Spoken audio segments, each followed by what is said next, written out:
Settings. Okay. So I won't be able to stay on live long for this one, but I thought it was funny. So because of the job I do, sometimes I'll go and meet colleagues, co-workers, people we have contracts with, or both our customers and our vendors. We'll meet over lunch, dinner. Sometimes during the holidays, we'll meet for drinks and whatnot. And the company policy is don't drink and drive, right? Which is duh. So, what the hell was that? That was weird. Hey, what's up, KP? And thanks for your email, by the way. Hey, Ark Wildman, hello. Hey, Moldy, what's going on? So, I got to the company policy. They'll let us write off. Hey, Farmer. Hey, Tomcats. What's going on, brothers and sisters? Everybody. Hello. I kind of, the guy told me, he said, the bosses were like, look, you guys, if you're going to go out and meet business associates of various types, and alcohol may be involved. Hey, Nana, what's going on? Write off, hey, Kentucky, write off your Ubers. So, and then we have the Uber app, and we have a special code. Nope, not yet, Joe. We have a special code. So it bills directly to the company, and we just fill out like a little box that says, oh, I was going to such and such dinner with whatever business associate. So it's a smart policy, right? So I kid you not, I've probably, in the last month and a half, I've probably used the Uber about maybe once or twice a week. I have to meet for business dinner or meet a client over drinks or whatever. Or, they have an event, like an awards event for the industry, and I'll go, and boss is like, yeah, you guys don't drive, Uber, all good. Right, and the company pays for that, right? We get like the little business, we have the company card, so, and we do expense reports. Any of you guys involved in a company would kind of be familiar with it. So anyway, I happen to get almost 8 Ubers, maybe one, the last couple of months, so maybe 1 or 2 a week. And of those, with the exception of 2, one who was like a local white guy and the other one was a local Spanish kid like me, like someone grew up here. All the rest were immigrants, like brand new, like new to the country. I had to switch languages to speak to them. And one in particular sticks in my head because, his car comes up, and his name is Jose, which really doesn't mean anything because my name could be Jose and I could speak perfect English, right? So I get in the car and I'm like, hey, good evening. He goes, good evening. And so I said, okay, this is where I'm going. Do we have the app matched? He goes, oh, my English is bad. So, hablas español? And he goes, yeah. So we start talking in Spanish. And the minute he started talking, I'm like, you're not from Mexico. And hey, Tomcats, thank you. I appreciate it, Tomcat. Hey, Water. Hold on. Water Tiger. Hello. Type in the box, too drunk to drive. No, Joe, actually, that's pretty much when it's one of the guys in my team, it's the assumption we were involved with drinking. Actually, the other day, I wound up not drinking. Like, I went and had a beer, and we had dinner, but then we kind of started having some serious talks, and I'm like, okay, probably don't want to drink too much because we want to be focused on what we had to take care of and sort out. And so like I Ubered home because I had no car, right? I'd Ubered there thinking we might drink more, and we didn't.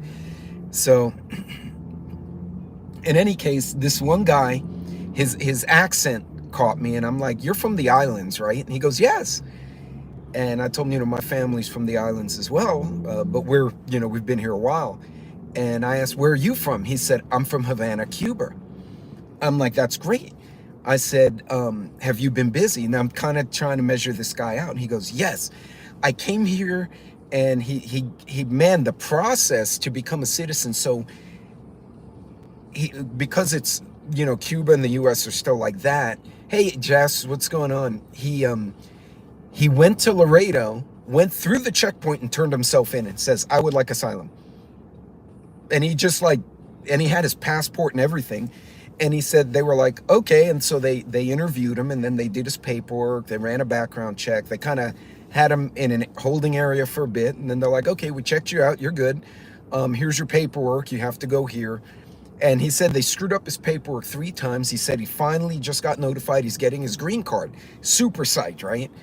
But he got his work papers, he got his work visa, and now his wife and daughter are here too, right? And she's working on her paper. And I'm like, that's awesome, man. And he does short haul trucking. And then he says, if I don't have jobs or at night, I make extra money with Uber. And I'm like, you know what? That's good, man. You are the type of people that I'm happy when you come. Yeah, I'm thinking to myself, I didn't tell him. I'm happy when guys like you show up here because you want to work, you want your kids to be involved in the school and playing the sports. Your wife wants to open a bakery. Like, you guys have that American dream.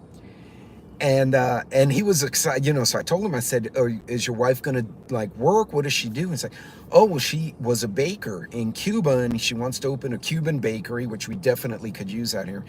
And yeah, he was all excited, and he's like, yeah, and we want to get our house, but we have to get our papers, and we had to get a lawyer because the paperwork got screwed up, but I think we're gonna be good, and we're very excited. And I'm thinking to myself, this is cool. Like, and I met several Cubans, all had the same story. Like, yeah, I got the job trucking, or I was building a house. One was a legit carpenter. Like, he says, I can make a guitar, and I'm working with this company now, and they just realized I can do cabinets. So he said, I might open a cabinet, but I need my business papers. They're all in the process.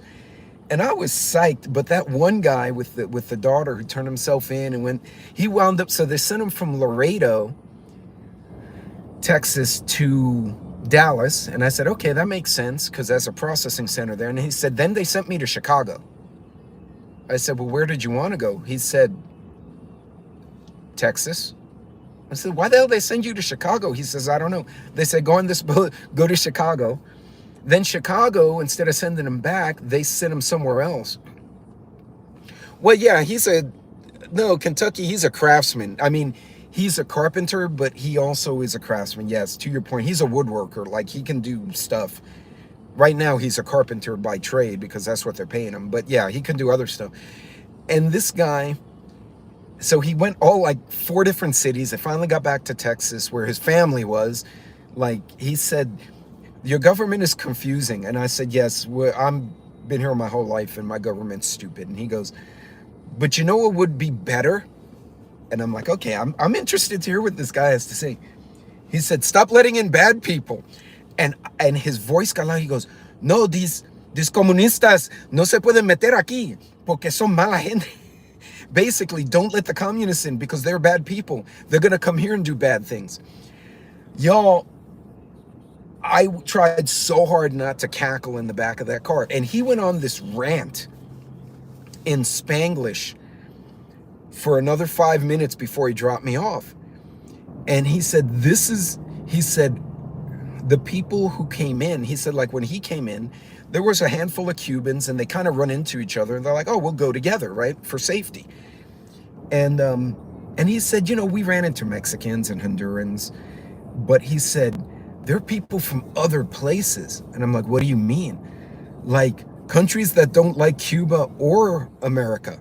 Like, they will do bad things, but then they let them in, and I go to Chicago, and this is so stupid. They're so confused. And I'm listening to this guy who's newly immigrant. He's trying to do the right way. He turned himself in. He's doing his paperwork. He's paying his taxes. He's got the dream. His family's here.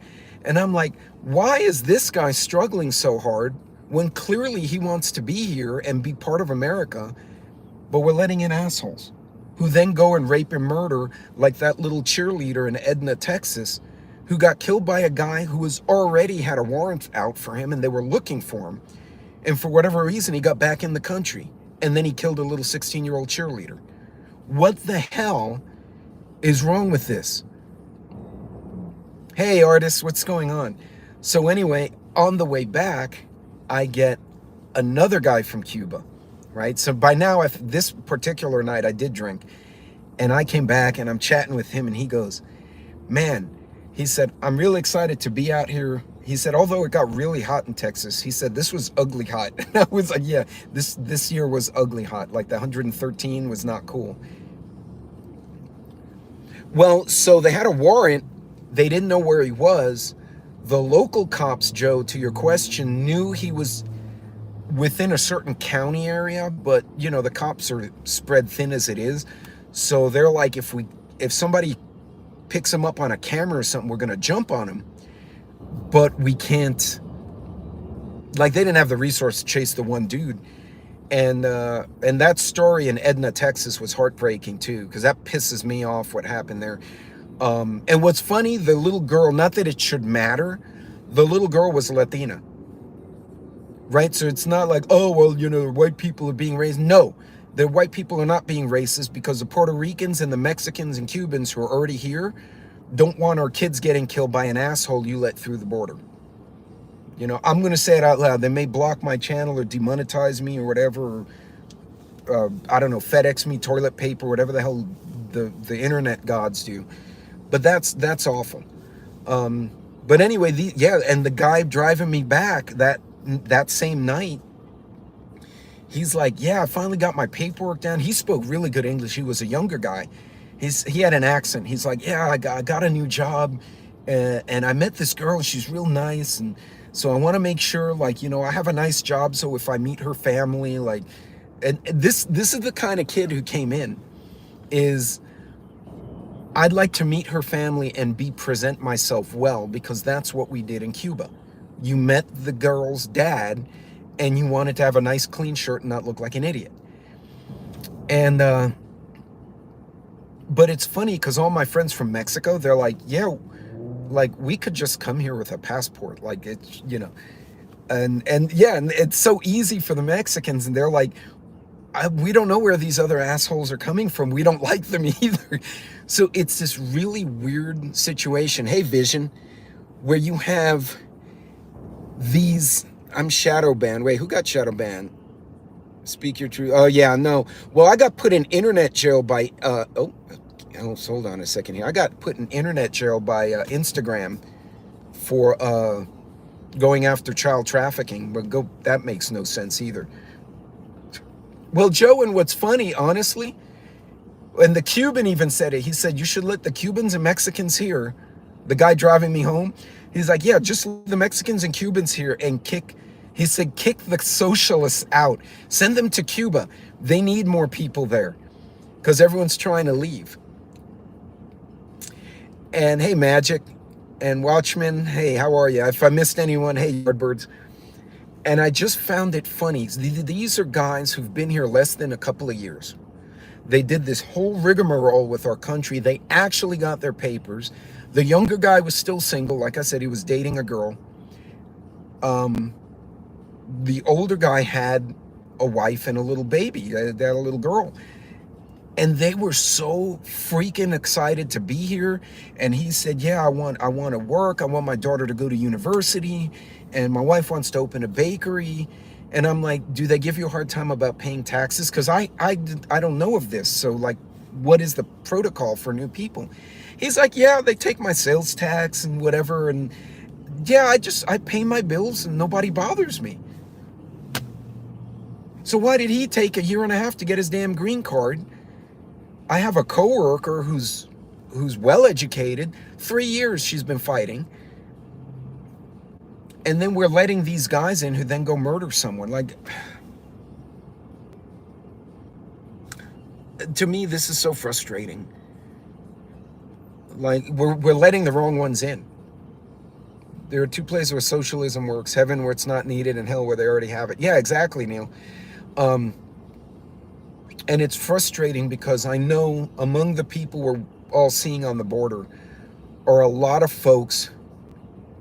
Yeah, I know, Kentucky. It's frustrating. There are a lot of folks who actually would probably add to the well-being of this country, even though they come from somewhere else, right?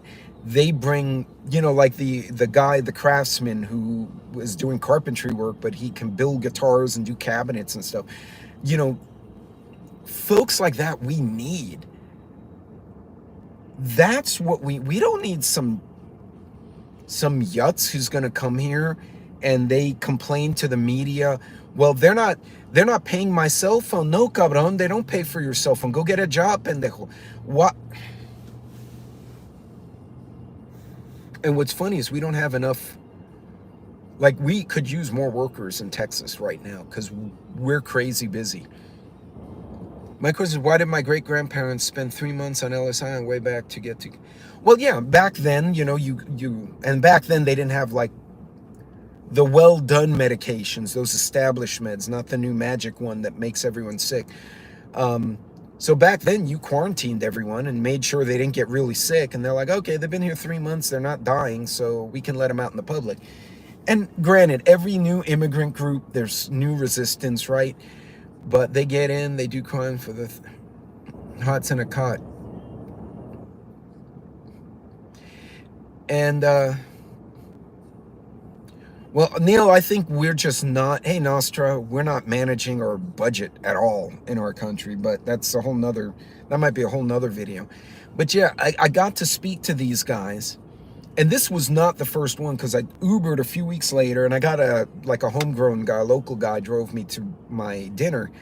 It was actually an awards banquet. On the way back, I got a guy who had come from, he left Venezuela, and I asked him, how'd you come here? He said, well, I had political asylum because I ran against the communist guy for like a city council, like a local position, and he opened his mouth. They threw me in jail for political dissension. So as soon as they let me out, I left the country. And I'm like, that was probably a good idea. And he's like, no, I like it here. I mean, look, you can shop, and the police cars are clean. I don't know what the hell that had to do with anything, but I guess that's a thing down there. And people hold doors, and I'm trying to bring my fiance up, and these guys have dreams, and then they have these other morons who are complaining and demanding things. Hey, Dan. And I just don't know what to make of this, y'all. I mean, put one if this whole situation frustrates you as much as it does me. Because to me, this makes me insane that dirty car, maybe dirty cop, possibly. I don't know if that goes the same. To me, that's frustrating, because the folks who want to be here, who want to work, they want to open the bakery, they want their kid to go to college, they're struggling to get in. And then they had this article about a week and a half ago, and this one's a heartbreaker. So they had a high school event, right? Because it's the tail end of football season, and now you're going into like basketball. They had like some kind of homecoming, not a homecoming, but like a spirit event at the school. The family was with the girl. She was a cheerleader, and then she was old enough to drive. She was 16, 17. She was young. And she said, she and her mom talked. Mom said, I'm going to go get dinner for your siblings, and then I'll meet you at the house. And the little girl said, I'm going to drop off my little friend, and then I'm going to go home.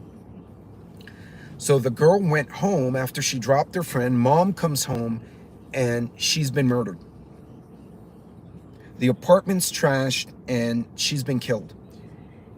The time lapse, the cops did the time lapse, and yeah, exactly. They will make our country better. The cops did the timeline, and they said there couldn't have been a 25, 30-minute gap between the last time mom and daughter saw each other. Dad was working in the field, so they did the timeline and said, okay, from the time mom and little girl left, she dropped her buddy and drove home. There was like a 20-minute window before mom got home. They surmised the guy was breaking into apartments, somehow got into theirs, was in the apartment, but had come in through like a window or something on the first floor, and she walks in the front door, locks the door behind her, had no idea that this dude was in the master bedroom. And apparently he found her in the kitchen, and she tried, she was in athletics. She tried to bail. She tried to run out and scream for help and jump out of the little patio, and he grabbed her before she could get out. And so they looked for his ass. They had state troopers, they had DPS, they had the county, they had The Texas Rangers assigned guys to him. And they finally found his ass.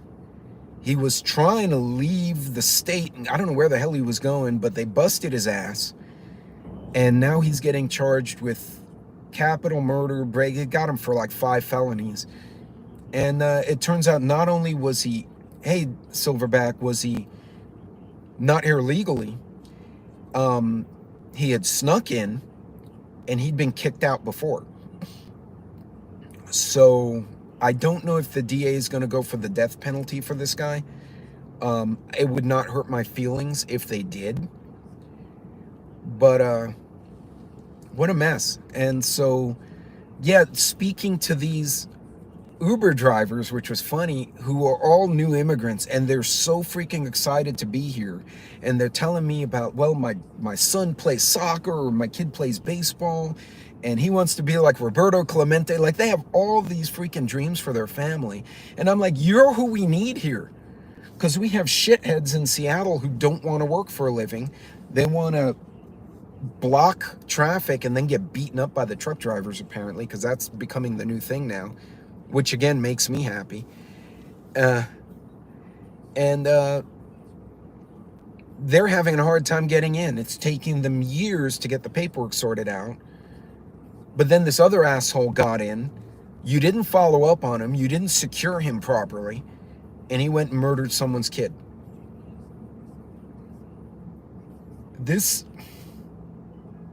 I'm sorry, yo.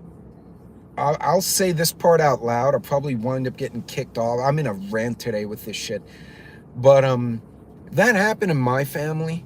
I don't care if they convict him or they deport him. He and I are going to meet again somewhere. And I'm going to take care of business at that juncture. If that means I have to go to freaking Budapest and find his ass, I'm going to find his ass. But, wait, Clown World presented right in front of your eyes. Yeah, that's the truth. But, so, my takeaway is this, folks. We've got a lot of people coming in, and it's pretty much uncontrolled, right? It's not a very good deal. But there are a lot of people who really want to be here. There's a lot of people who really they have that little dream in their head, the same way our ancestors did at some point. If you meet that family and they're the family that wants to be part of the community, y'all help them learn. Help them be part of that community. Help them learn, even if they can't speak English very well. Usually the kids can and the parents can't, which is funny. Tell them, hey, you know what? There's going to be a farmer's market. Why don't you bring your family to the farmer's market so you can meet the neighbors? Tell them, hey, this church is having this event. Ensure undecipherability. Just use code. Good point, Magic. If these are the folks that really want to be here, they have that dream, they got a vision of being part of our community, help them out. Give them some guidance. Tell them, hey, look, the party's great, but you may want to shut it down at midnight or the sheriff will come and shut you down, Yeah, and you can see what kind of people they are. And I promise you, if they're the type of people like the guys I've been running into, they're probably like-minded too. Like, they've probably gone hungry. They've probably watched supply chains collapse. They've seen hyperinflation. Actually, the older guy said, when I get my green card, I would like to get, and he forgot the word for it. He said, so I can carry my pistol, but without a ticket. I said, you mean your permit? And he goes, yes, that one, the permit. So that I can have it in my jacket. He says, because sometimes there's danger. And he said, this is so important in America. Why would they not want this? Everyone should have a license. Then there'd be no crime. 100%, bro. I'm thinking in the back of my mind, 100%, buddy. Kamala Hassan. Playing good cop, bad cop. I don't understand what either of them say. I don't know how they could be a good cop or bad cop. It's like incoherent 1 and incoherent 2. Yeah. Anyway, folks, so my takeaway is that one. If you see people, yes, and you may get knowledge in return to Kentucky's comment. Some of these guys said, one of them said, my wife grew up on a farm. Some of these guys and girls, I should say both, they may know how to bake. They may know, like the carpenter or the baker. They may be an electrician. They may be someone who, God forbid something happens, may not be a bad neighbor to have. So keep an open mind, but if these folks really want to be part of your community, give them guidance. And you'll be able to tell if they're not good players or they're not trying to be redeemed. Maybe they had some bad stuff in the past, but they're trying to do right. You'll be able to tell really quick. I mean, anyone who's paying attention could tell. But in any case, folks, I just wanted to leave you with that. There are a lot of good people seem like they're trying to come here with their families to make a life. And I'm excited to see them come in. Not excited to see that asshole who killed that little girl come in. So, yeah, just if you see good folks who are trying to fit in, see if you can help them out. Because you never know. They might be the neighbor that might be there if something pops off wrong. And if they're not a good neighbor, now you know who to watch. But that should be in general, even if they're from America, right? If they're bad news, you're going to know by now. So, but anyway, folks, you guys be good, be safe. I'm pretty much done with my lunch, so I got to run back and go annoy the crap out of one of my managers. Anyway, you guys be good, be safe out there. And if I don't see you in the next few days, because I'll be traveling in and out of various places, you guys be careful on the roads. We got a lot of weird weather this week and right through Christmas into New Year's. So watch what you're doing on the roads. Don't have accidents. I'll see you all later on.